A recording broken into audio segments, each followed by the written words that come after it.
নমস্কার সবাইকে, কার্তিক পুজোর অনেক অনেক শুভেচ্ছা। এই মুহূর্তে আমি এখন রয়েছি ব্যানার্জি বাড়ির কার্তিক পুজো, আর এখানে ব্যানার্জি বাড়ির কিছু সদস্য রয়েছে, এখানে কাকিমা, বোন, আরো ভাই, আরো সবাই রয়েছে।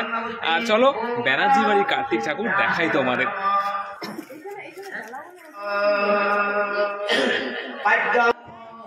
যে সময় আমরা পৌঁছেছি মন্দিরে তখন অলরেডি পুজো শুরু হয়ে গেছে, আর পুজো শুরুর কিছু মুহূর্তগুলো তোমাদের সামনে তুলে ধরলাম। ওই দেখো দিব্যেন্দু ওখানে তন্ত্রধারকের পাশে বসে রয়েছে, ও কিছুটা অংশ পুজো ধরে দিয়েছিল, চলো সেই অংশগুলি তুলে ধরি। আর ইয়ে আমাদের কার্তিক চন্দ্র বসে রয়েছেন তার দুই স্ত্রীকে নিয়ে। কি অসাধারণ একটি রূপের প্রতিচ্ছবি তোমরা দেখতে পাচ্ছ। আমরা প্রত্যেকেই জানি কিন্তু কার্তিকের বিয়ে হয়নি বা অবিবাহিত।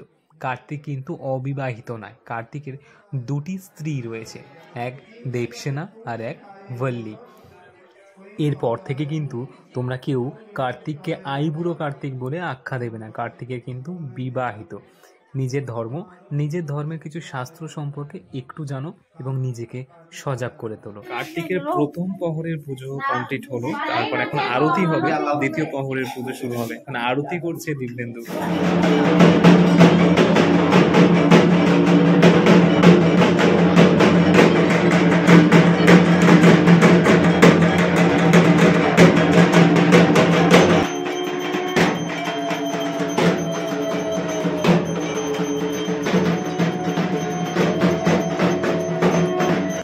বন্ধুরা, এবার তাহলে ব্যানার্জি বাড়ি কার্তিক পুজোর ইতিহাস সম্পর্কে কিছু তোমাদের তথ্য দিই। এখানে কার্তিক পুজো শুরু হয়েছিল প্রায় 400 বছর আগে। এটা দশম পুরুষ চলছে। এদের সাথে কথা বলে জানা গেল দশম পুরুষের এই পুজো এখন চলছে। আর এইখানের এই পুজোর একটা বিশেষত্ব রয়েছে যেটা কোনো জায়গায় দেখা যায় না। ঠাকুরের সামনে বড় বড় লাড্ডু ঝোলানো থাকে। এইটা কোনো জায়গায় আমি পুজোতে দেখিনি, বা তোমরা কোথাও দেখে থাকলে অবশ্যই কিন্তু কমেন্ট করে জানাবে।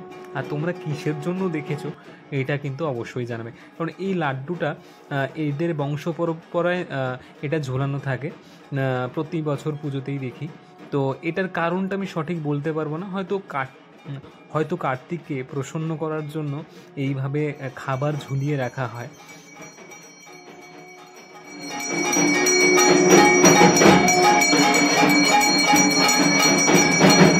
এই মুহূর্তে দ্বিতীয় প্রহরের পুজো কমপ্লিট হলো, তার এই মুহূর্তে ঠাকুরের ভোগ দর্শন করাচ্ছি, তোমরা সবাই মিলে দর্শন করো।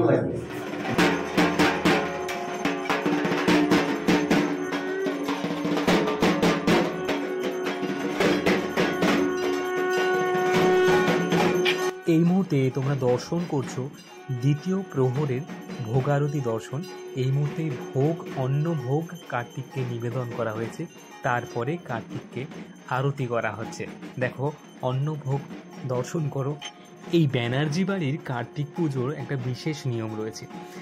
কার্তিকের দ্বিতীয় প্রহরের অন্নভোগ যতক্ষণ না হবে ততক্ষণ বাড়ির কোনো সদস্য অন্নপ্রসাদ পাবে না। আর শুধুমাত্র ছোটোখাটো বাচ্চারা ছাড়া বাড়ির কোনো সদস্যরা কেউ অন্নপ্রসাদ। এই হচ্ছে ঠাকুরের অন্নভোগ, ঠাকুরের প্রসাদ হয়ে গেছে, এই যাচ্ছে সবাই। প্রথম প্রহর, দ্বিতীয় প্রহর সমস্ত পুজো কমপ্লিট, এখনো দুটো প্রহর বাকি। তারপরে এলো এই যে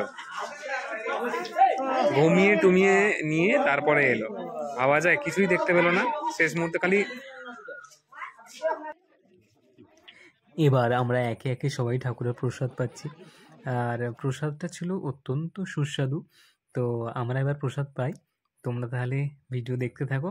আর পরবর্তী দুটো প্রহরের ভিডিও আসবে না, কারণ সারা রাত হবে, আমরা জেগে থাকতে পারবো না।